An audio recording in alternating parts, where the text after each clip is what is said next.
Oui, bonjour. D'habitude, je ne suis pas sur Internet. On voit que mes écrits.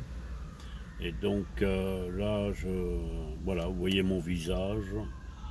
Et donc, moi, c'est Jean. Jean, pour commencer, on va y aller doucement, hein.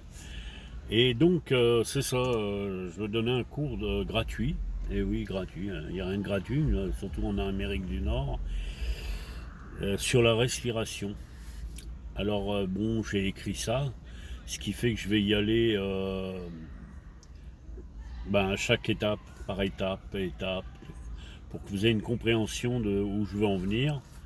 Et c'est pour la santé en fin de compte, hein, la respiration, respirer par le nez, l'expression respire par le nez. Et c'est ça, ça fait que vous avez une meilleure santé quand vous savez respirer. Alors on va commencer. Alors voilà, la respiration, c'est la plus essentielle de nos fonctions. Ça, vous y en doutez. Nous ne pouvons vivre sans respirer. Nous avons besoin de l'oxygène et d'autres gaz pour activer le cerveau et le maintenir en action. Mais notre façon de respirer est la plus grossière. Le plus grossier moyen employé l'air. Moyen d'employer l'air plutôt. Nous devons avoir quelques connaissances sur le contrôle de la respiration. Avant d'aborder les exercices, avez-vous déjà entendu deux personnes chuchoter et craint qu'elles ne parlent de vous? Qu'avez-vous fait? Comment écoutiez-vous plus attentivement? Réfléchissez avec soin.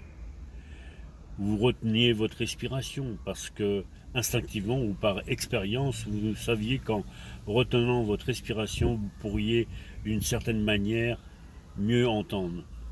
C'est bien ainsi, hein.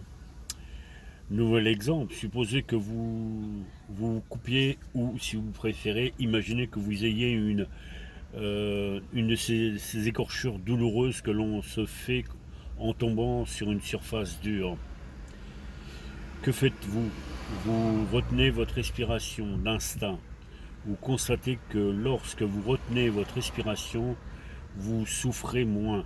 Mais comme vous ne pouvez retenir votre souffle indéfiniment, vous sentez la souffrance quand vous reprenez votre respiration normale. Avez-vous déjà observé un déménageur au but à des meubles très lourds à déplacer? Que font-ils? Ils regardent d'abord d'un œil sombre l'objet à soulever, puis ils se frottent les mains tristement en prenant une profonde respiration. Et ils retiennent leur souffle pendant qu'ils soulèvent l'objet du sol. Un n'importe qui, dans ce cas-là, semblable, automatiquement, par expérience, prend son souffle et le retient, car l'effort de soulever est facilité. Votre travail vous demande-t-il une grande concentration? Avez-vous des problèmes à résoudre? Sans aucun doute. Vous avez remarqué que plus vos réflexions est profonde, plus votre respiration est lente. Adapté en pleine méditation, respirez si lentement. Un adepte en pleine méditation respire si lentement, si faiblement, qu'on a à peine à savoir s'il respire ou non. Ceux qui se font ensevelir sous terre peuvent suspendre leur souffle pour qu'une seule inspiration leur dure plusieurs heures. La respiration, l'air, nous sont indispensables. L'air contient du prana, mais le prana n'est pas une matière que l'étudiant en chimie peut placer dans une éprouvette chauffée dans un corps nu et examiner à travers un microscope. Le prana, c'est quelque chose de tout différent. On va s'arrêter là et on va se reprendre. Déjà, on parle de prana, donc c'est déjà pas mal.